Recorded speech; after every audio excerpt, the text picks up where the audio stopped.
একসাথে ক্রিকেট মাঠে খেলার দিনগুলো ফুরিয়েছে। সময়ের পালা বদলে দুজনের ভূমিকা বদলেছে। তামিম ইকবাল এখন বিসিবি সভাপতি, মাহমুদুল্লাহ রিয়াদ মেন্টর। বৃহস্পতিবার মিরপুরের এই দৃশ্যটা তাদের নিজ নিজ কাজেরই ভাগে।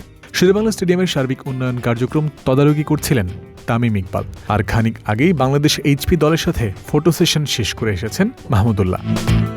টানা তৃতীয়বারের মতো অস্ট্রেলিয়ার টপ এন্ড টি-20 খেলতে যাচ্ছে বাংলাদেশের কোনো দল। সেই স্কোয়াডের 11 জন সদস্যকে নিয়ে 13 আগস্ট মিরপুরে হয়েছে ফটো সেশন। মধ্যমণি দলটার মেন্টর মাহমুদুল্লাহ। দুপাশে বসা সাব্বির রহমান ও শামীম পাটোয়ারিদের দিকে বিশেষ নজর থাকবে এই টুর্নামেন্টে। জিশান আলম, মোহাম্মদ রুবেল, আরিফুল ইসলামদের মতো ক্রিকেটারও আছেন বাংলাদেশ এইচপি দলে।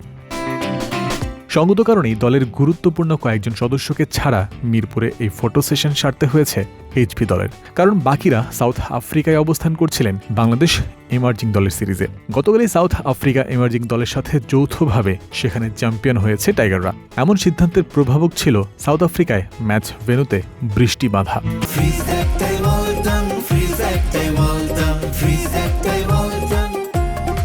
টপ এন্ড সিরিজের এবারের আসরে বাংলাদেশ এইচপি দলের অধিনায়কত্ব পাওয়া ইরফান শুক্কুর সহ হাবিবুর রহমান সোহান, সামিউন বাশির রাতুল, রোহানাদ্দৌলা বর্ষণরা সাউথ আফ্রিকা থেকেই সরাসরি অস্ট্রেলিয়া পৌঁছে যাবেন, আর সাব্বির শামীমরা বাংলাদেশ থেকে ডারউইনের উদ্দেশ্যে শুক্রবার দুপুরের ফ্লাইটে রওনা দেবেন। টপ এন্ডের সবশেষ আসরে বাংলাদেশ গ্রুপ পর্ব থেকেই বিদায় নিয়েছিল।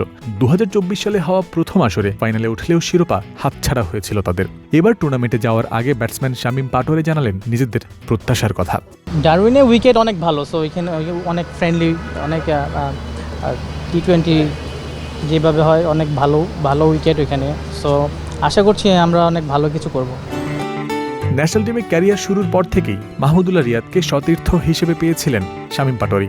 এবারও রিয়াদ দলের সদস্য, তবে তাদেরই মেন্টরের ভূমিকায়। যদিও শামীমের কাছে রিয়াদকে মনে হচ্ছে আগেরই মতো।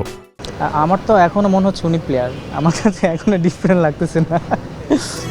টপ এন্ড টি-20 টুর্নামেন্টের এবারের আসর শুরু হচ্ছে 21 আগস্ট থেকে। টুর্নামেন্টের দ্বিতীয় দিন নেপালের বিপক্ষে নিজেদের প্রথম ম্যাচ খেলবে বাংলাদেশ এইচপি দল।